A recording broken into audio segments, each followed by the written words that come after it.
ঢাকায় আসছি বোনের বাড়িতে। আর আজকে হচ্ছে প্রথম দিন, অনেক বেশি টায়ার্ড ছিলাম। তারপরও বিকালবেলা একটু বের হলাম, অনেকদিন পরে যেহেতু আসছি তাই সবাই মিলে রেডি হয়ে বের হয়ে গেলাম একটু ঘুরে বেড়াতে। রিক্সা করে ঘুরে বেড়াতে যদিও আমার খুব ভালোই লাগে, তবে এই ঢাকার রিক্সাগুলোতে উঠতে আমি অনেক ভয় পাই। একে তো পায়ের রিক্সা, তার উপর আবার ছোট ছোট সিট, আমার বারবার মনে হয় এই বুঝি পড়ে যাব। আমাদের উত্তরাঞ্চলে তো অনেক বড় বড় অটো রিক্সা চলে যেখানে 3 জন অনায়াসে বসা যায়। যাই হোক, সুন্দর রাস্তা দেখতে দেখতে যাচ্ছি সুন্দর একটা জায়গায় ঘুরতে। আজকে খুব একটা দূরে যাব না, আশেপাশে যাচ্ছি। আমার আসলে একটু খোলামেলা প্রাকৃতিক জায়গায় বেশি পছন্দ, বাট এখানে এসে দেখি বেশ ভালোই ভিড়। ঢুকতে অনেকগুলো ফুলের দোকান, আর ফুল দেখলে আমার মাথা ঠিক থাকে না, তাই ওর কাছ থেকে একটা ফুল নিয়ে নিলাম আমি, আর সেম একটা ফুল আপুকেও দিলাম। একটু সামনে আসতেই দেখি ঢাকার মধ্যে আনারকলি ফল বিক্রি করতেছে, যেটা কক্সবাজারের ভাইরাল। সেই কবে খাইছিলাম কক্সবাজারে এই আনারকলি, আমার আবারও খেতে ইচ্ছা করলো দেখেই, তাই নিয়ে নিলাম এখান থেকে। যদিও আহামরি ভাল লাগেনি, কক্সবাজারেরটাই বেস্ট। এই জায়গাতে প্রচুর স্ট্রিট ফুডের দোকান, ঘুরে বেড়াবো। আর ঘুরতে ঘুরতে প্রায় সন্ধ্যা হয়ে আসলো, আর এখানে দেখলাম অনেকগুলো চুড়ির দোকান। চুড়ি দেখলে না আমার মাথা ঠিক থাকে না, মানে একজোড়া চুড়ি আমাকে নিতেই হবে। এখান থেকে আমার জন্য একজোড়া আর আপুর জন্য একজোড়া চুড়ি নিলাম। আর দেন চলে আসলাম এখানকার ভাইরাল ফুচকা খেতে, যে ফুচকাগুলো একটু ছোট ছোট সাইজের হয়, পাটিতে করে দেয়। এই ফুচকার এত পরিমাণে ভিডিও দেখছি আমি সোশ্যাল মিডিয়াতে, বলার বাইরে। দেখতেও তো বেশ লোভনীয় মনে হচ্ছে।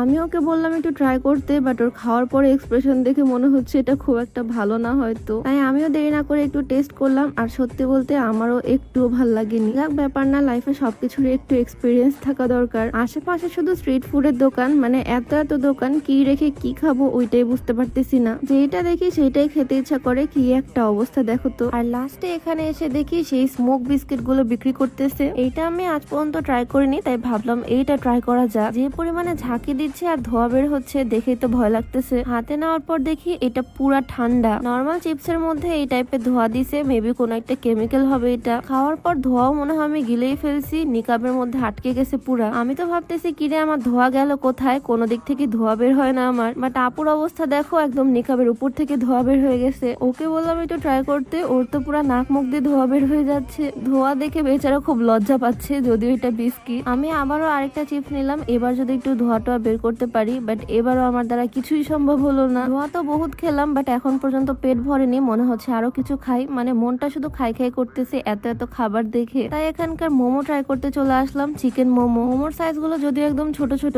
তবে সার্ভ করার স্টাইলটা একদম জোস। বাসায় মোমো বানালে আমি অনেক বড় বড় করে বানাই, আর এখানে অনেক ছোট ছোট কিউট কিউট করে বানাইছে। এখন দেখা যাক এটা ট্রাই করে এইটা কেমন লাগে। সত্যি বলতে ফুচকার থেকে মোমোটা আমার বেশি ভালো লাগছে, তবে আমার মনে হয় বাসায় বানানো মোমোটা এর থেকেও বেশি টেস্টি। যাই হোক, আজকে তো প্রথম দিন, সন্ধ্যার সময় বেশ ভালোই ঘুরলাম এই জায়গাটাতে। বেশ কিছুদিন সময় হাতে নিয়ে আসছি, অনেক অনেক জায়গায় ঘুরে ঘুরে বেড়াবো। তো আজকের ভিডিওটা আপাতত এখানেই শেষ করছি, দেখা হয়ে যাবে নতুন কোনো ভিডিওতে। সবাইকে আল্লাহ হাফিজ।